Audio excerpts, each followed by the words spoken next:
Durante siglos, la idea de un castigo eterno alimentó miedo, control y silencio.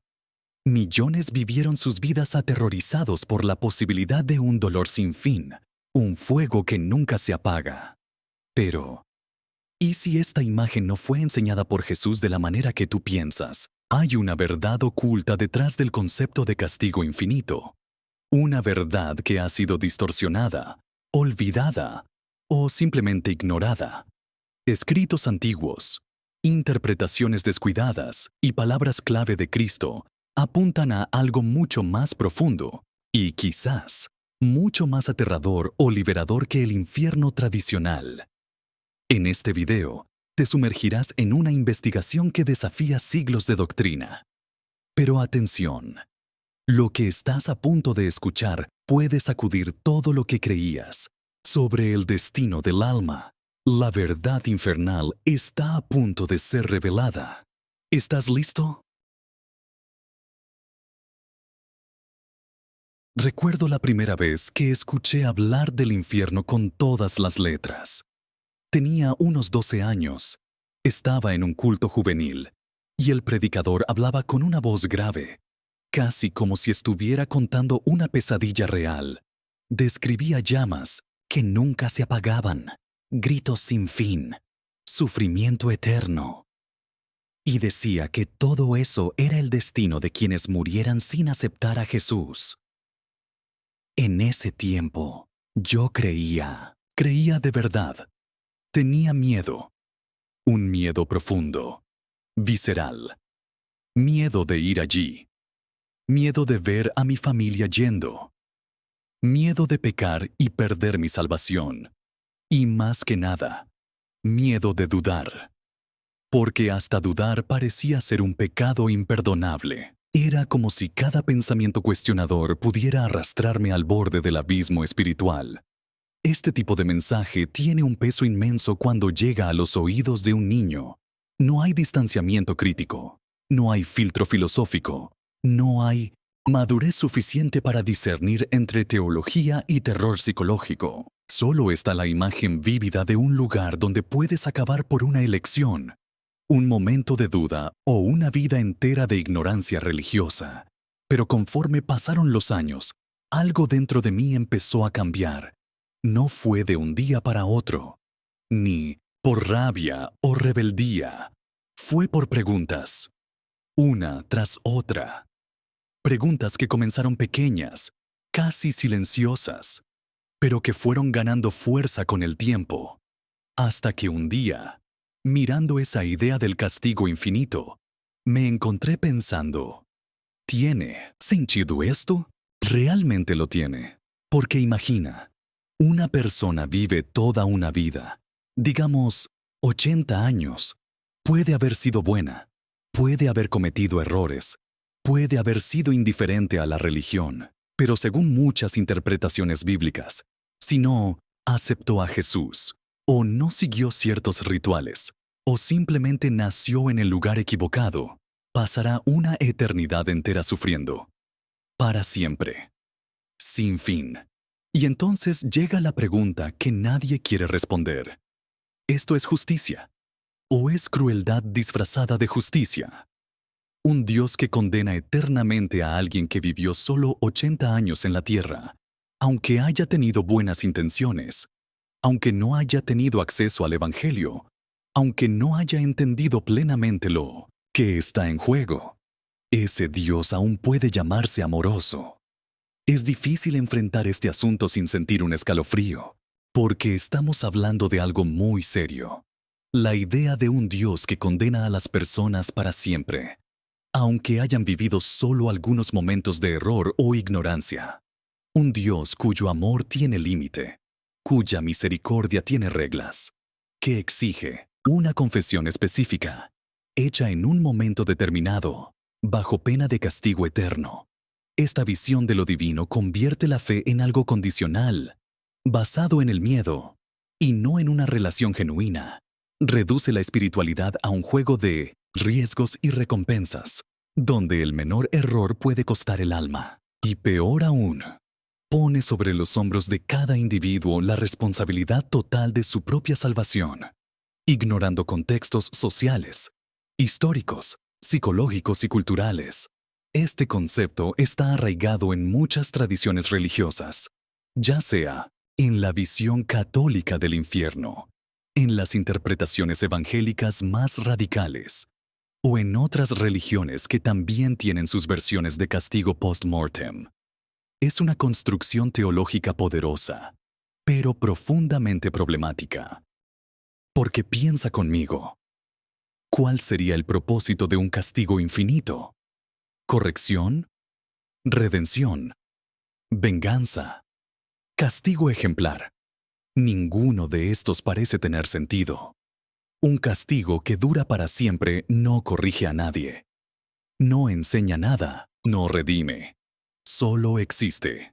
Es una sentencia sin salida, sin propósito más allá del propio sufrimiento. Al fin y al cabo, ¿cuál sería la lógica de un sistema punitivo que no busca la cura, el crecimiento o el cambio? En cualquier otro contexto, humano, esto sería considerado cruel e ineficaz. En la justicia humana, hasta los presos tienen derecho a apelar, a mostrar arrepentimiento, a cumplir su condena y eventualmente reconstruir sus vidas. Pero en el caso del infierno, no existe esa oportunidad. Es una prisión sin muros, un juicio sin recurso, una sentencia sin fecha de finalización.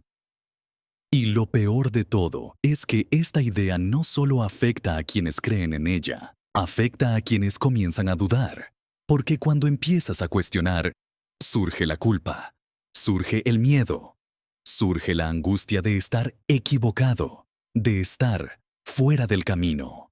Muchas personas abandonan la fe, pero llevan durante años el peso de esta creencia grabada profundamente en la mente.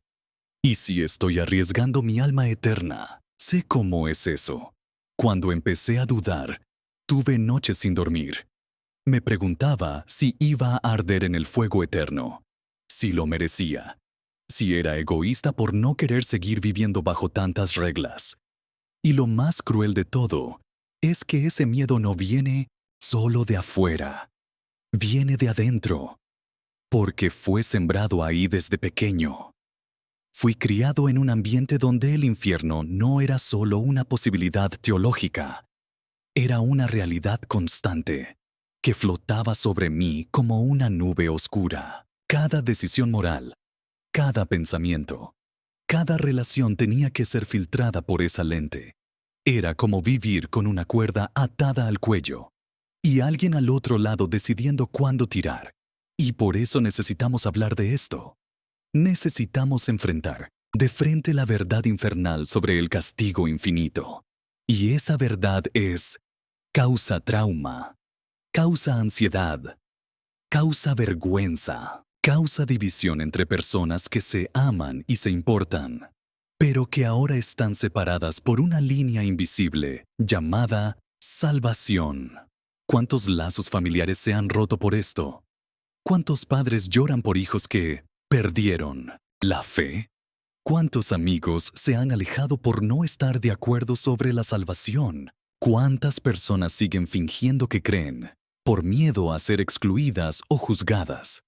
Además, esta idea también es profundamente injusta, porque pone toda la responsabilidad de la salvación en una elección hecha en vida, sin considerar contexto, condición mental, historial de vida, cultura, o incluso la capacidad de la persona para acceder a esas verdades. ¿Cómo puede alguien que nació en un país donde ese mensaje nunca llegó ser culpable por no haberlo escuchado?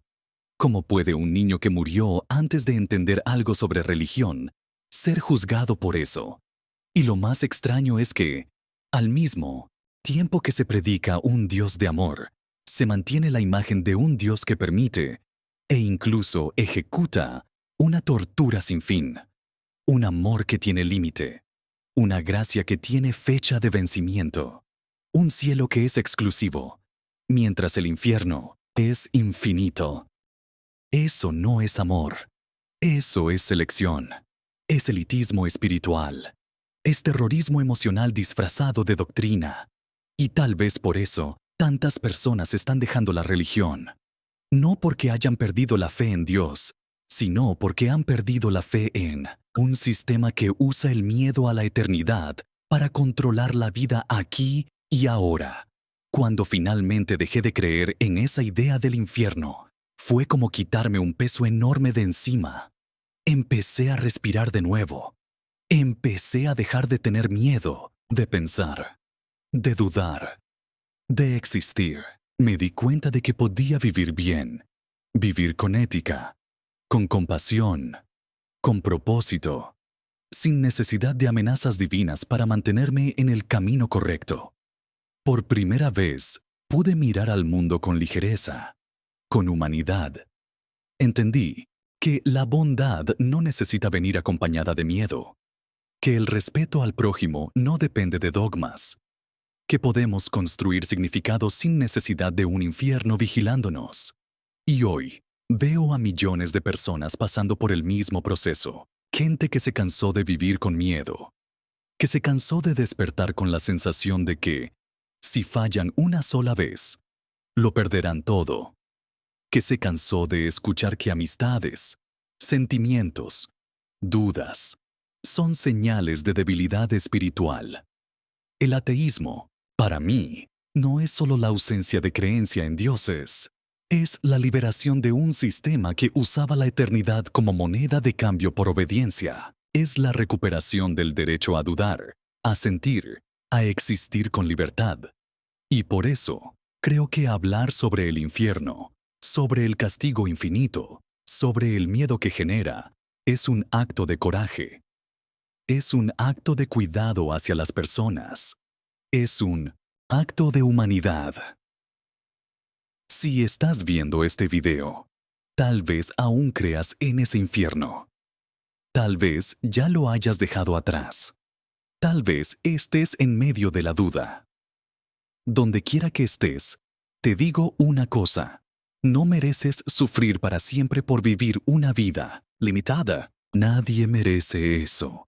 Y si hay algo que aprendí después de dejar todo eso atrás, es que la vida es suficiente, que podemos encontrar sentido sin amenaza, podemos construir bondad sin miedo, podemos vivir con respeto, con amor, con honestidad, sin necesidad de un infierno vigilándonos.